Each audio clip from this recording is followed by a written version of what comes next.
औद्योगिक क्रांति का अगला बिंदु है विरोध आंदोलन। किसका विरोध? इसी क्रांति के परिणामों का विरोध। क्रांति का विरोध संभवतः नहीं, बल्कि उसके परिणामों का विरोध, जिसके पीछे औद्योगिक क्रांति थी।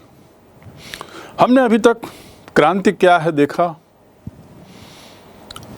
औद्योगिक क्रांति कैसे इससे अलग है ये समझा। इसके बाद हमने इस औद्योगिक क्रांति के कारणों को जाना, ये दूसरा बिंदु। इस औद्योगिक क्रांति के कारणों पर जाते हुए हमने ये समझने की कोशिश की, जो तीसरा बिंदु था, कि आखिर ये ब्रिटेन में क्यों, ग्रेट ब्रिटेन में ही औद्योगिक क्रांति क्यों हुई, और उसके तहत हमने कई बिंदु पढ़े। ब्रिटेन में क्रांति पढ़ते हुए हमने ये अगला बिंदु समझा कि ये क्रांति मूलतः 3 क्षेत्रों में थी। पहला लोहा, दूसरा कोयला, तीसरा कपास, और फिर उसके अगला चरण और नहरें।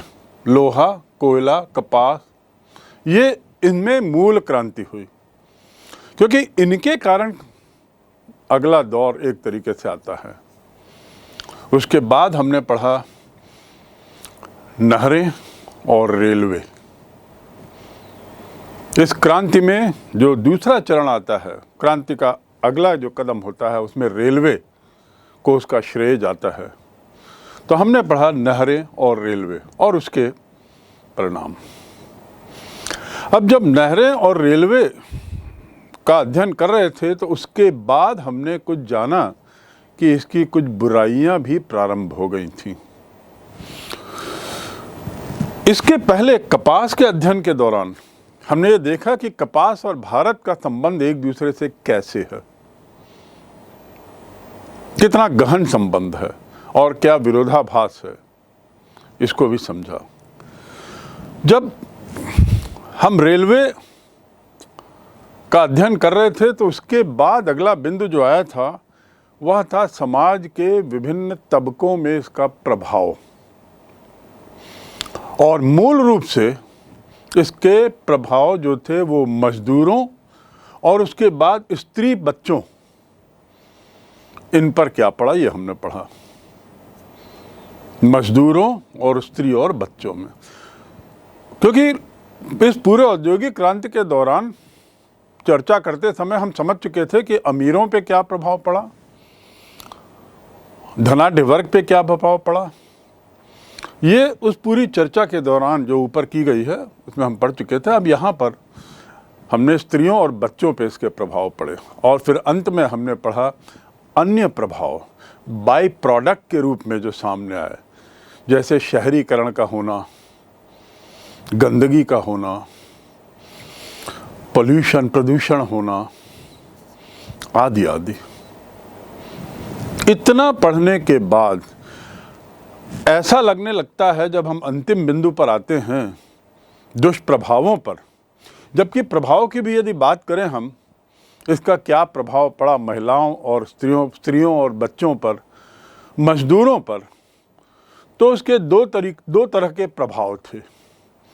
कुछ पॉजिटिव में हम कह सकते हैं इनको एम्प्लॉयमेंट मिला मजदूरों को, ऐसे बहुत से पॉजिटिव्स हमने पढ़े, सकारात्मक परिणाम, सकारात्मक प्रभाव, और उसके बाद कुछ नकारात्मक प्रभाव। नकारात्मक प्रभाव पढ़ते पढ़ते हम ये समझ चुके कि औद्योगिक क्रांति के बहुत से नुकसान थे। हम ये समझ चुके कि औद्योगिक क्रांति समाज के कुछ तबके तक ही सीमित थी, और इस प्रकार जो उसका बहुत बड़ा तबका मजदूरों का था, निम्न वर्ग का था, निर्धनों का था, उनका क्या हश्र हुआ ये हम देख चुके। इतना बड़ा तबका जब इस क्रांति के सकारात्मक प्रभावों से अछूता रह जाता है, बल्कि क्रांति के दुष्प्रभावों से गुजरता है, तो निश्चित रूप से उसकी प्रतिक्रिया होती है। यही प्रतिक्रिया अब हमारा अगले अध्ययन का विषय है। इस प्रतिक्रिया को हम विरोध आंदोलन के रूप में देख सकते हैं। औद्योगिकरण के प्रारंभिक दशक में, प्रारंभिक समय में, प्रारंभिक काल में जहां औद्योगिकरण हो रहा था ब्रिटेन में, वहीं कुछ अन्य देशों में, विशेषकर फ्रांस में जो उसका पड़ोसी है, वहाँ औद्योगिकरण की हवा तो पहुँच चुकी थी, लेकिन उससे ज़्यादा तेज हवा वहाँ विचारकों की थी, विचारकों के विचारों की हवा थी। ये वही काल है 1770, 80, 90 का, जब औद्योगिक क्रांति इंग्लैंड में तो फ्रांस में वैचारिक क्रांति हो रही थी। दूसरे शब्दों में, फ्रांस के लोग एक कदम आगे बढ़ चुके थे। औद्योगिक क्रांति के दुष्परिणामों को मानो वो समझते हुए आगे आने वाले काल की चिंता कर रहे थे, और उस चिंता में उन्होंने कई ऐसे अद्भुत विचार सामने रखे जिसने फ्रांस को झकझोर दिया और उसके बाद पूरे विश्व को झकझोरा। और ये महत्वपूर्ण बात यह है, ये दोनों घटनाएं, औद्योगिक क्रांति और वैचारिक क्रांति फ्रांस, ये दोनों लगभग एक साथ आई, लगभग एक साथ चली।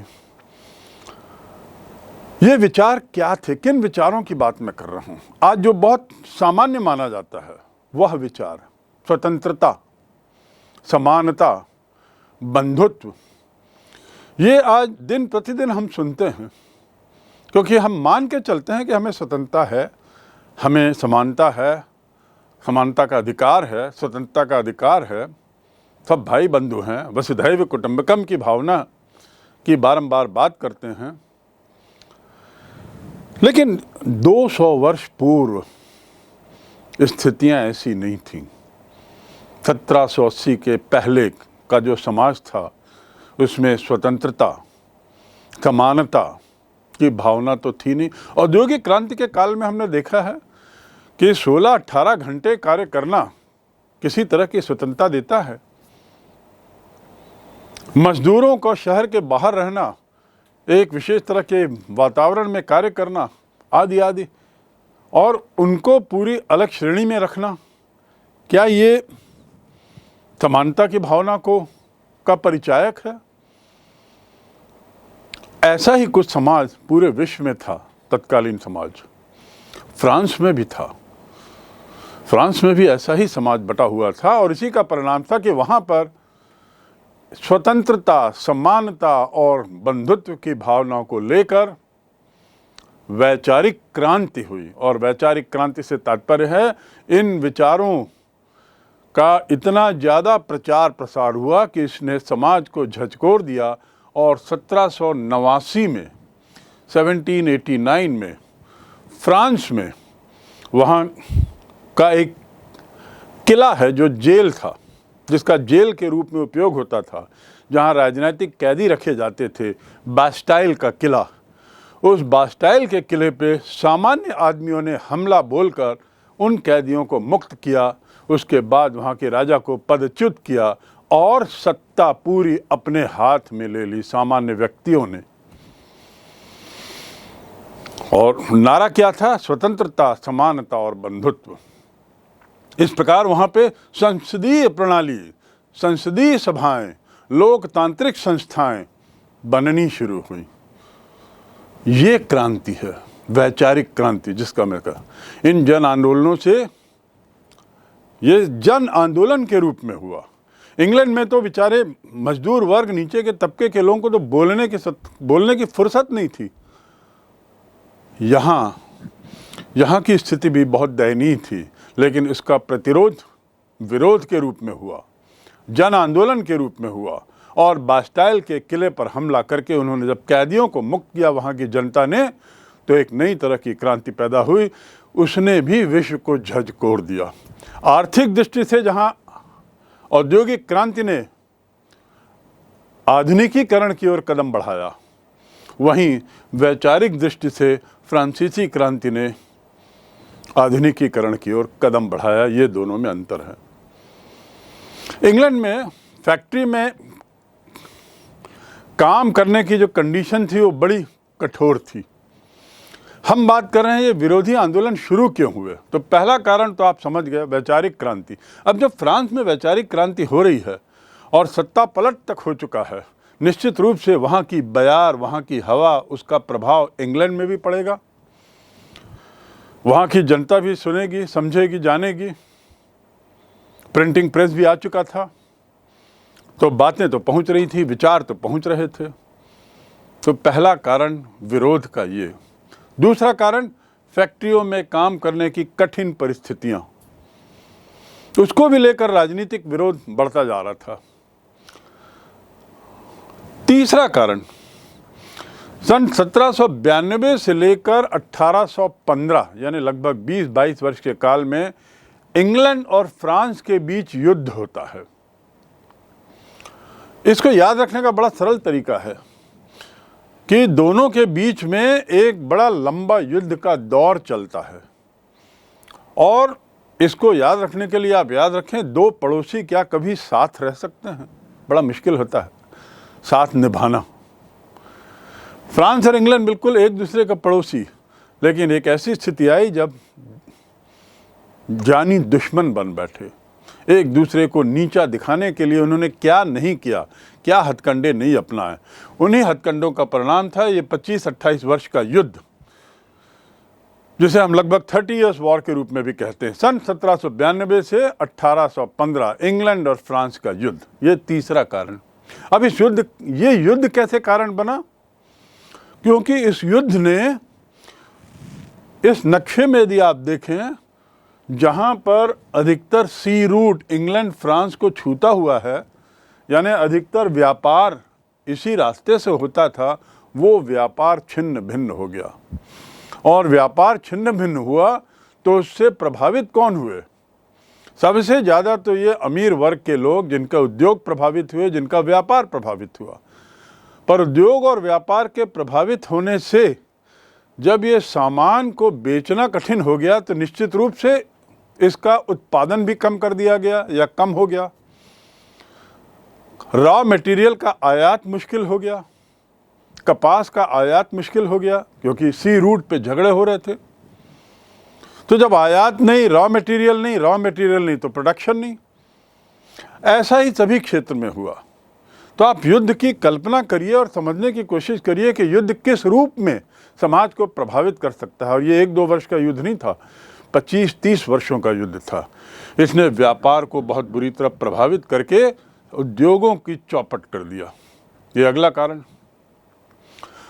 और युद्ध से फैक्ट्रियां बंद हो गई, बेरोजगारी बढ़ गई, मजदूरों को पगार मिलना बंद हो गया, मजदूरों को 2 जून रोटी की समस्या हो गई, उन्हें खाद्य पदार्थ बड़ी महंगी कीमत पर मिलने लगे। एक और तो पैसा नहीं मिल रहा था, दूसरी ओर खाद्य पदार्थ महंगे हो चले। क्यों महंगे हो चले? क्योंकि ऐसे खाद्य पदार्थों के लिए लगने वाले रॉ मटेरियल का निर्माण युद्ध के कारण कम हो गया, और इसके लिए लगने वाले रॉ मटेरियल का आयात भी कम हो गया। तो जब माल कम रहता है मार्केट में तो कीमतें बढ़ती हैं ना, बस यही हुआ। तो एक और, जो ब्रेड 10 रुपये में मिलता था वो 40 रुपये में मिल रहा था, और 10 रुपये में खरीदने के जिनको लाले पड़ रहे थे, अब उन्हें 40 रुपये निकालने में कितनी तकलीफ हुई होगी ऐसे मजदूरों की, ऐसे निम्न वर्गों की कल्पना कर सकते हैं। और जब ऐसा होता है तो क्या होता है? ब्रिटेन में जो युद्ध हुए, इसके कई प्रभाव पड़े। ये 25-30 साल की लड़ाई इंग्लैंड और फ्रांस के बीच निरंतर चलती रही, और दोनों निरंतर लड़ाई में उलझे रहे। इनका उलझना इनको आर्थिक क्षेत्र से इनका ध्यान बट गया। युद्ध में उलझने का परिणाम क्या हुआ कि सरकार का ध्यान, प्रशासन का ध्यान अब युद्ध की ओर ज़्यादा और ये आर्थिक विकास की ओर कम। एक परिणाम ये रहा। और फ्रांस के जो राजा थे, सम्राट नेपोलियन बोनापार्ट, बहुत प्रसिद्ध, जिसको आपने सुना होगा, वो इंग्लैंड को किसी भी तरीके से येन केन प्रकारेण पराजित करने पर तुला हुआ था। नेपोलियन बोनापार्ट, ये उसी का काल है।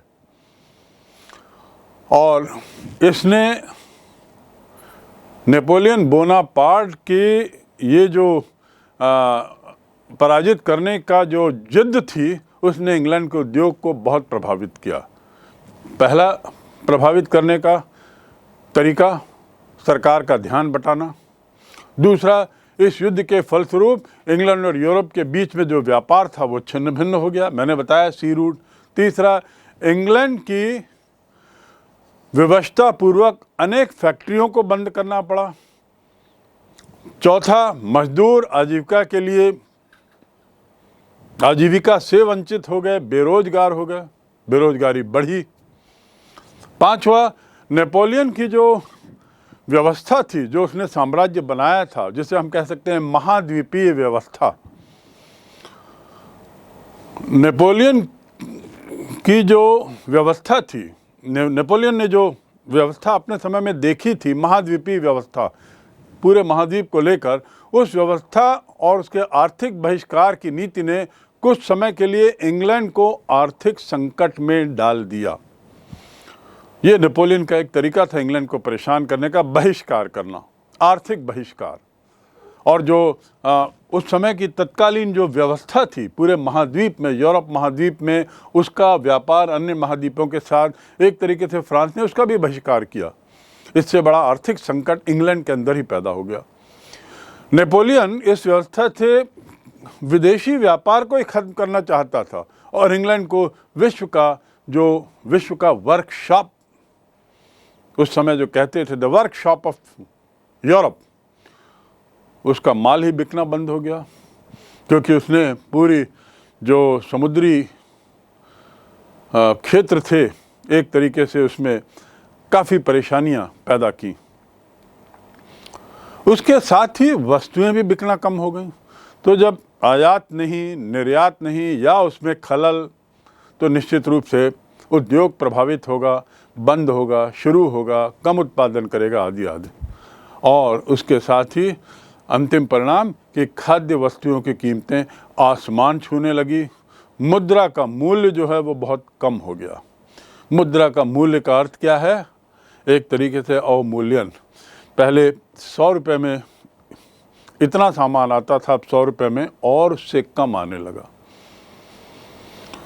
तो मुद्रा की कीमत बहुत घट गई। इस प्रकार हम देखते हैं कि ये तो परिणाम थे, दुष्परिणाम नेपोलियन बोनापार्ट के द्वारा इंग्लैंड से लड़े गए लंबे युद्ध के परिणाम, जिसने कुल मिलाकर वहाँ के इंग्लैंड के उद्योगों को प्रभावित किया। मैं बात कर रहा था विरोधी आंदोलन क्यों शुरू हुए इंग्लैंड में, और उसमें मैंने बताया कुछ बिंदु। उसमें एक बिंदु था उद्योगों पर प्रभाव, और ये मुख्य कारण था वैचारिक क्रांति का आना, उसके साथ ही नेपोलियन बोनापार्ट की अपनी जिद, दोनों के बीच का युद्ध, आदि आदि। कुल मिलाकर स्थितियां और गर्त में चली गई और गहरा गई, स्थितियां और बदतर हो गई। औद्योगिक क्रांति के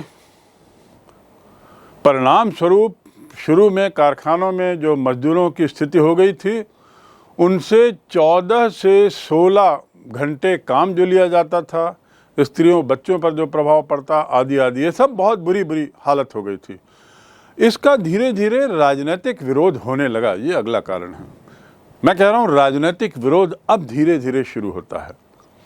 यानी प्रभावों की बात करें, विरोध आंदोलन के कारणों की बात करें, तो कारणों में एक कारण ये भी है कि राजनीतिक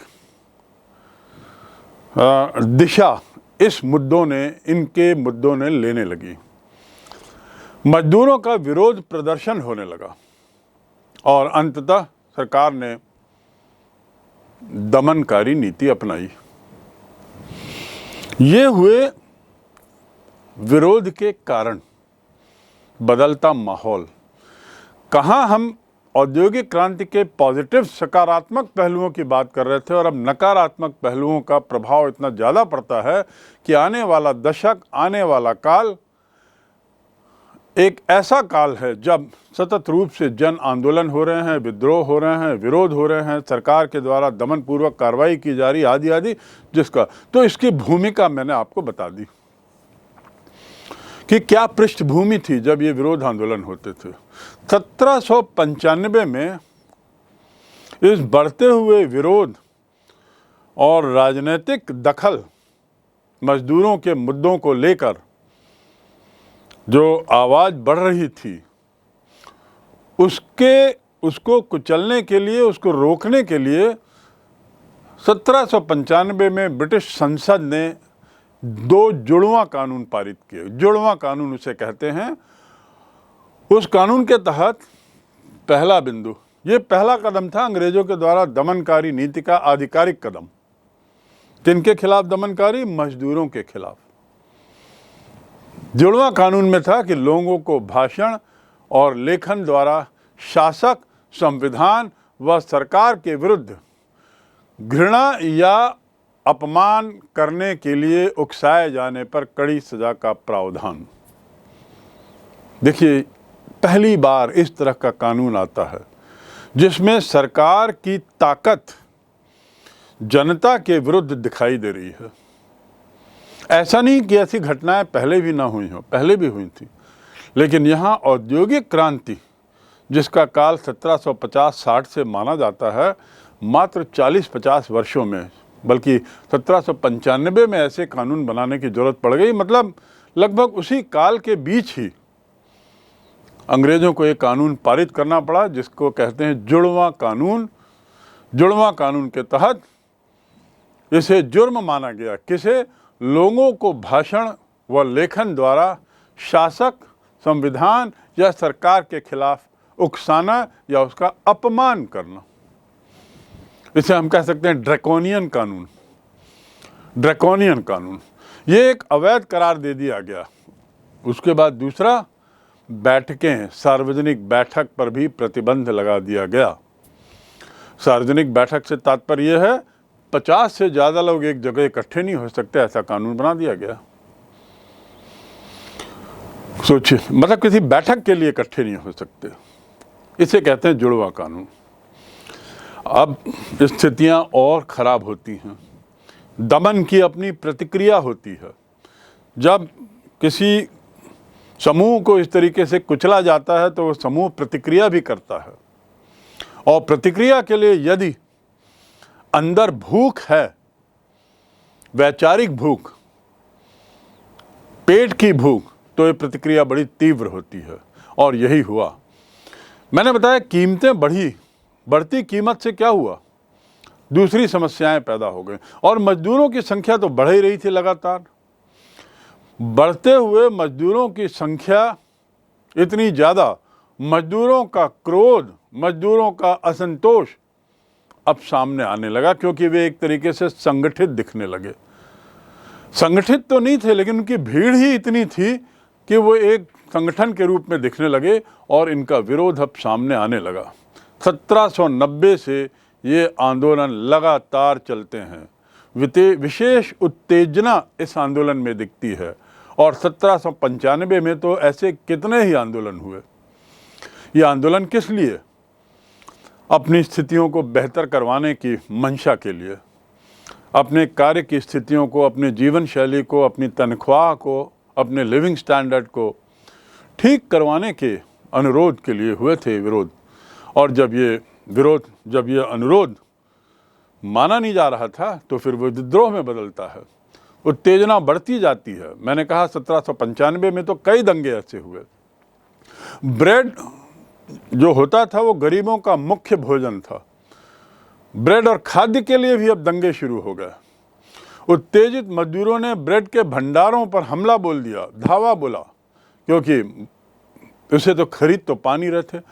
ब्रेड और अंडा जो उनका मुख्य स्टेपल फूड जिसे कह सकते हैं, वो उस पर उन्होंने धावा बोलकर खाना शुरू किया।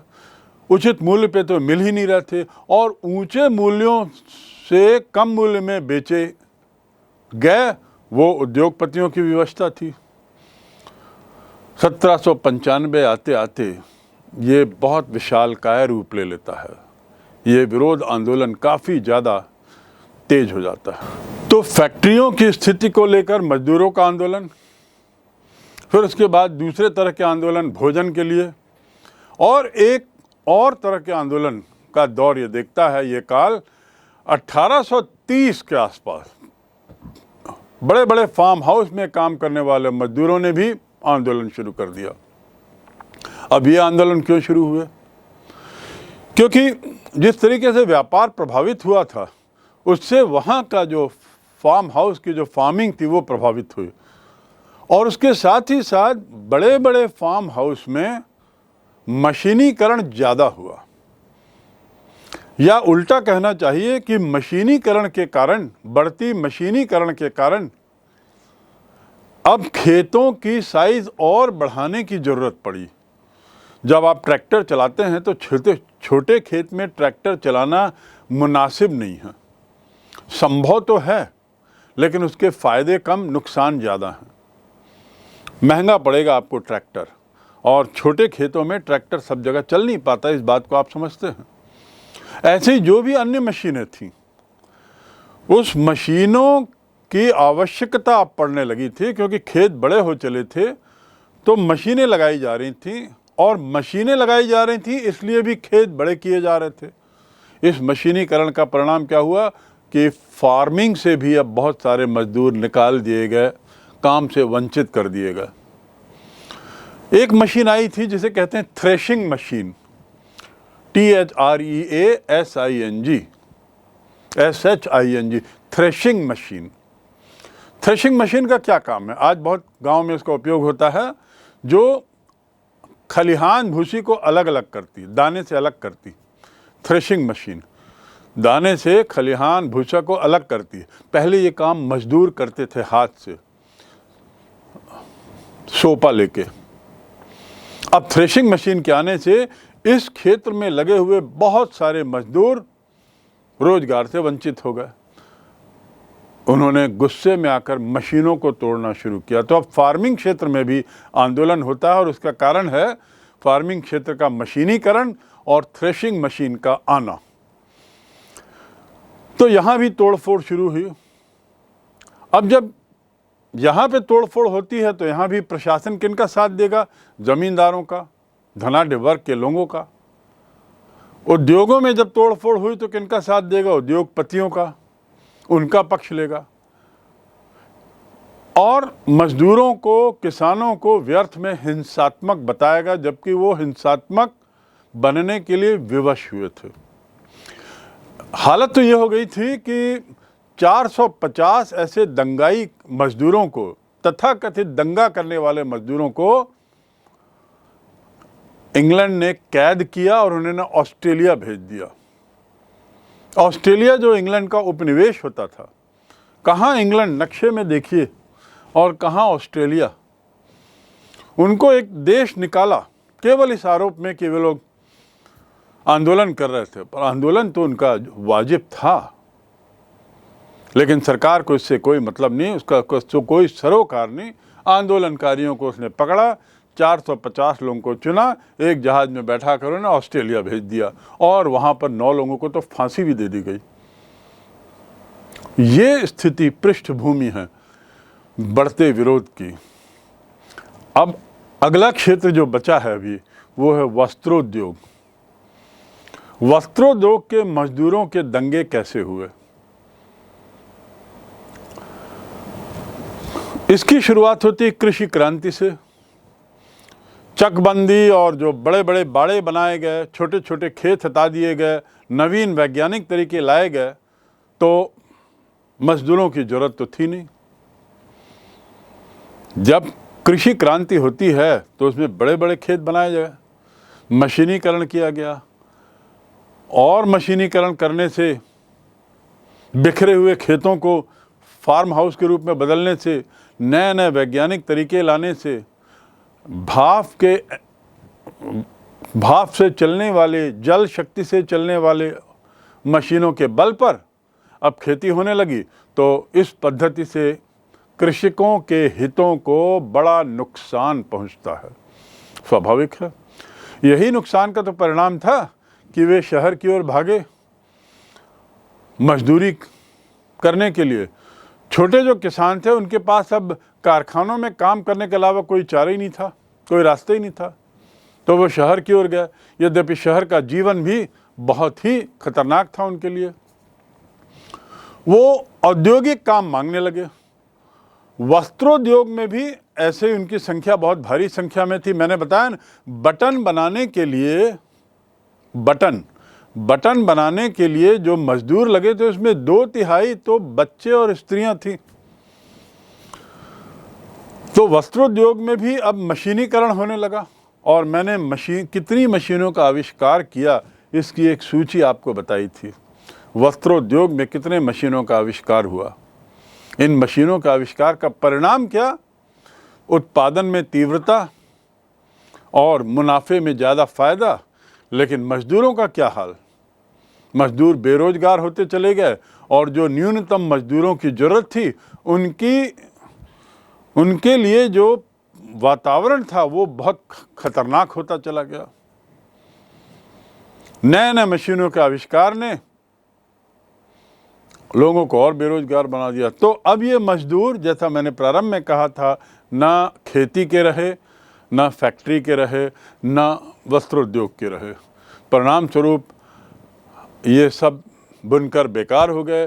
बेरोजगारी और हताशा चारों तरफ। अब 1790 का जो दशक है, वे अपनी मजदूरी की मांग करना प्रारंभ करते हैं, वैध मजदूरी की। जो उचित मजदूरी है वो मिलना चाहिए। ये कौन प्रारंभ करते हैं? वस्त्रोद्योग के मजदूर। इसका अर्थ ये नहीं कि दूसरे मजदूर चुप थे, क्योंकि हम वस्त्रोद्योग की चर्चा कर रहे हैं इस बार। और यही वो काल है जब फ्रांस में क्रांति हो चुकी थी, सफल हो चुकी थी। यद्यपि वो खूनी क्रांति थी, पर अब जनता को स्वतंत्रता, समानता और बंधुत्व ऐसे विचार रास आने लगे थे, और अब वे बोल सकती थी। तो यहाँ जब उनको ऐसा महसूस हुआ कि अब हम बोल सकते हैं, हमें बोलना चाहिए और हमें बोलने से ही अधिकार मिलेगा, तो उन्होंने अपनी तनख्वाह, बढ़ती हुई तनख्वाह की मांग शुरू की। वैध तनख्वाह की मांग शुरू हुई, वैध मजदूरी की मांग शुरू की। मजदूरी की बात मैंने बताई। पुरुषों को जहाँ 25 शिलिंग मिलता था, वहाँ महिलाओं को मात्र 7 और बाल मजदूरों को मात्र 1।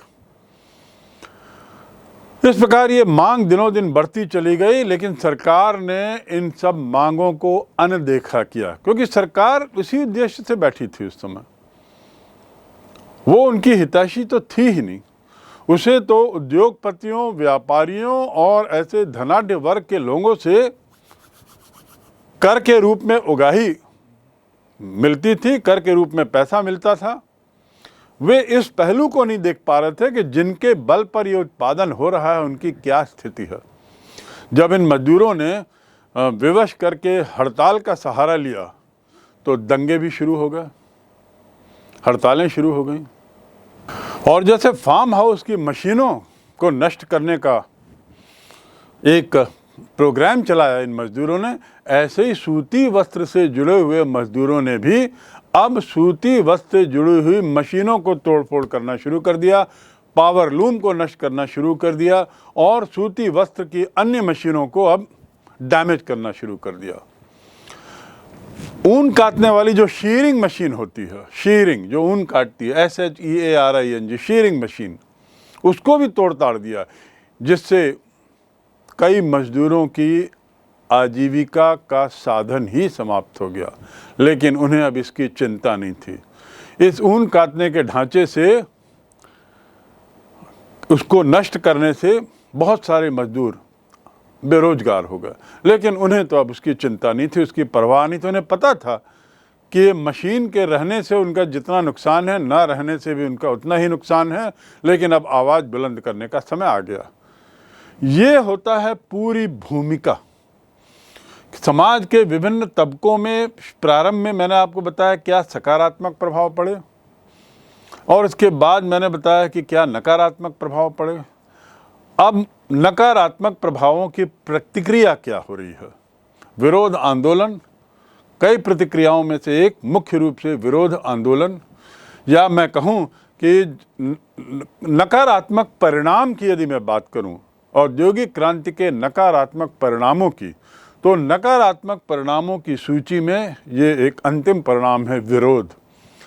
और इस प्रकार विरोध एक स्वयं में एक स्वतंत्र अध्याय बन जाता है, क्योंकि विरोध के तहत अब हम इतनी सारे बिंदु पढ़ रहे हैं और उस विरोध के तहत हमने देखा कि समाज के विभिन्न वर्गों के मजदूर, विभिन्न श्रेणी के मजदूर कैसे विरोध करते हैं।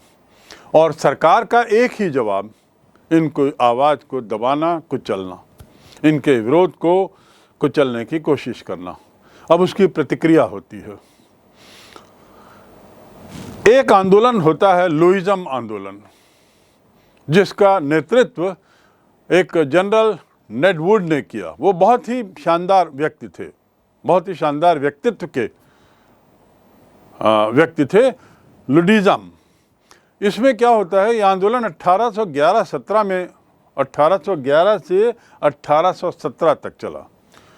लुइज़म अनुयायी, इसके जो अनुयायी थे, इस आंदोलन के अनुयायी, ये थोड़े दूसरे तरीके से आंदोलन करने में विश्वास कर रहे थे। जनरल नेड लुड के द्वारा किया गया यह आंदोलन, जनरल नेड वुड नहीं, जनरल नेड लुड के द्वारा किया गया आंदोलन, इनका तरीका अलग था। मशीनों को नष्ट नहीं करना है। इन्होंने मशीनों को नष्ट करना वर्जित कर दिया। अपने अनुयायियों से अनुरोध किया कि मशीनों को तोड़ा ना जाए, क्योंकि इसके तोड़ फोड़ से कोई फायदा नहीं है, नुकसान ही है। लेकिन उसकी एवज में उन्होंने कुछ मांगे रखी, और वो मांगे थी न्यूनतम मजदूरी निर्धारित करें।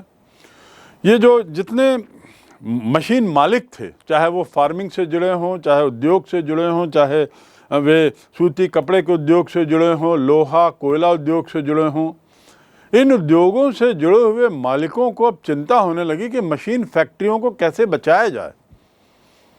भयावह स्थिति हो चुकी थी।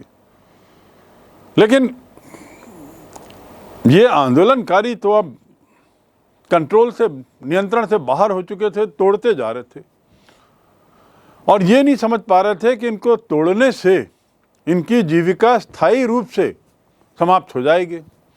इसीलिए ये जो लुइज़म आंदोलन जो आता है, ये बड़ा सकारात्मक आंदोलन है।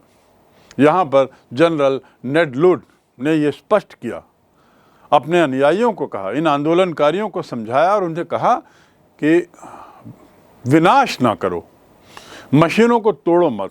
उसकी एवज में उन्होंने कुछ मांगे रखी। तो स्वाभाविक था कि जो उद्योगपति थे, फैक्ट्री ओनर थे, फार्म ओनर थे, उन्होंने कुछ ध्यान देना शुरू किया इनके अनुरोधों की ओर।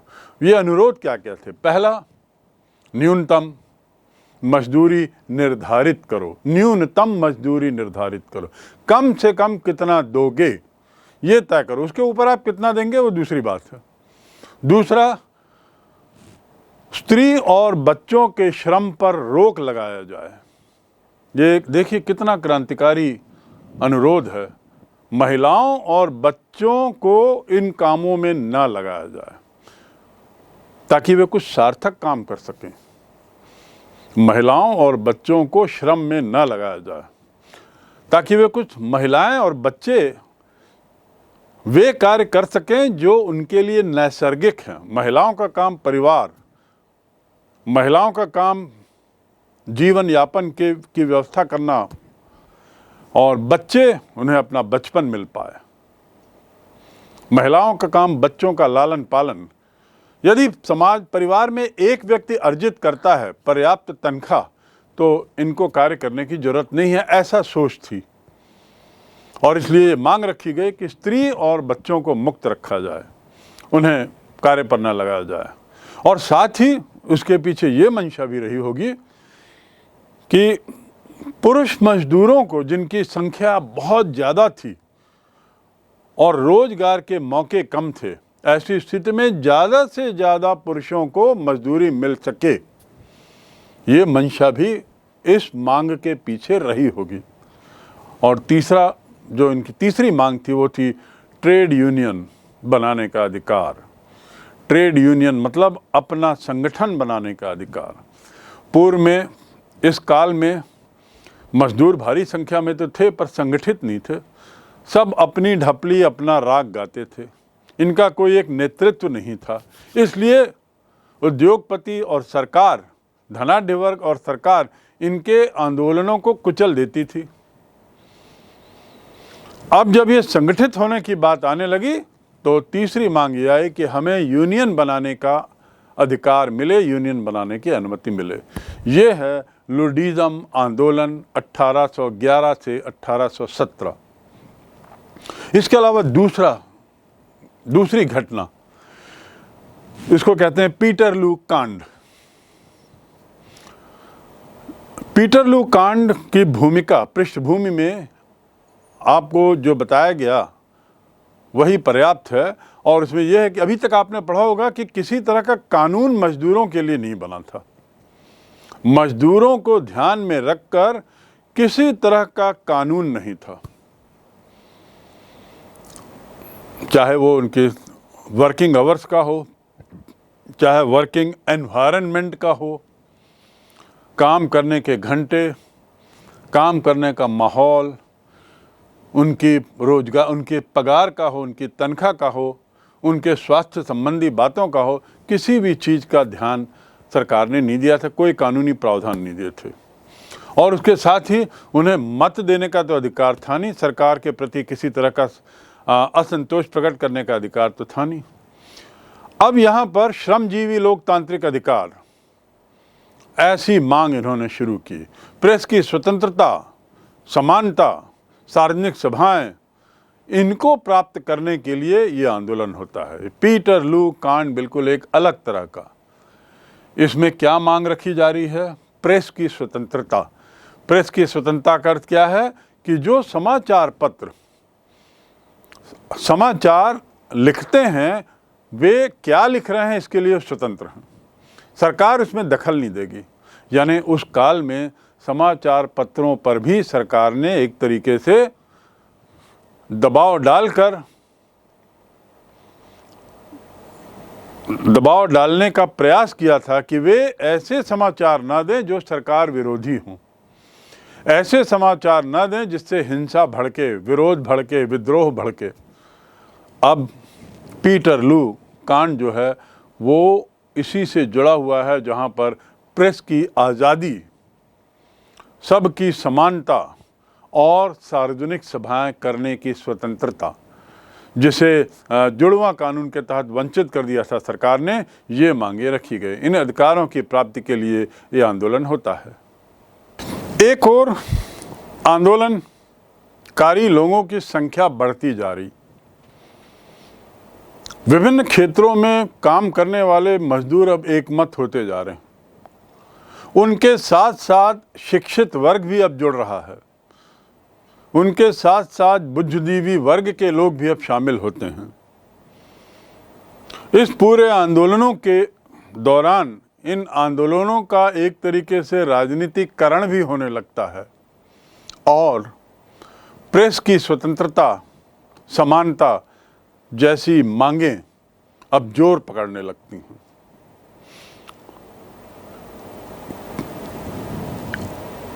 इन्हीं सब उद्देश्यों की पूर्ति के लिए 1819 में अगस्त में लगभग 80,000 लोग एक जगह इकट्ठे होते हैं। वो जगह का नाम है पीटरलू। और ये इकट्ठे होते हैं और बड़े शांतिमय तरीके से आंदोलन करने के लिए एक तरीके से वचनबद्ध रहते हैं। 80,000 की भीड़, 80,000 का विरोध। लेकिन सरकार, उसे तो एक ही रास्ता मालूम था, दमन। प्रदर्शनकारियों पर उसने एक तरीके से दमन चक्र चलाया और बड़ी कठोर कार्रवाई की। अनेक लोगों को मौत के घाट उतार दिया। इस घटना को पीटरलू कांड, पीटरलू हत्याकांड के नाम से जाना जाता है। ये घटना मैनचेस्टर में सेंट पीटर्स के मैदान में हुई थी। मैनचेस्टर वही जगह जो उद्योग के क्षेत्र में इंग्लैंड का एक बहुत सक्षम नाम था। उसी मैनचेस्टर में मजदूर इकट्ठे होते हैं, संगठित होते हैं, लोगों के भाषण आदि होते हैं, सभा होती है। और ये सब कब? जब किसी तरह की सभा करना वंचित था, 50 से ज़्यादा लोगों का इकट्ठा होना वंचित था, सरकार के विरुद्ध बोलना अपराध माना गया था, आदि आदि। प्रदर्शन और सार्वजनिक क्रियाकलापों पर जो प्रतिबंध 1795 में जुड़वां अधिनियम के तहत पारित किया गया था, उसकी एक खुली अवहेलना थी और ऐसी अवहेलना बारंबार होने लगी। कानून एक तरीके से सरकार का था, जनता को, सामान्य जनता को उससे कोई संबंध नहीं था। पीटरलू नरसंहार में जो मजदूर वर्ग था, श्रमजीवी वर्ग था, जिनकी बहुत लोगों की मौत हुई थी, इनका बलिदान फॉर्चुनेटली सौभाग्य से व्यर्थ नहीं गया। और एक न एक दिन इसके परिणाम तो होने ही थे, एक न एक दिन इसकी प्रतिक्रिया तो होनी ही थी। और विरोध बढ़ा और तीव्रतर होता गया। पीटरलू के पश्चात उदारवादी दल, जो राजनीतिक दल थे, लिबरल पार्टी जो थी, उसने ब्रिटिश पार्लियामेंट में हाउस ऑफ कॉमन्स को और प्रभुत्वकारी बनाने की ज़रूरत महसूस की और प्रतिनिधित्वकारी बनाने की ज़रूरत महसूस की। अब देखिए, अब संसद के अंदर इस तबके की आवाज़ उठ रही है। लेकिन कब?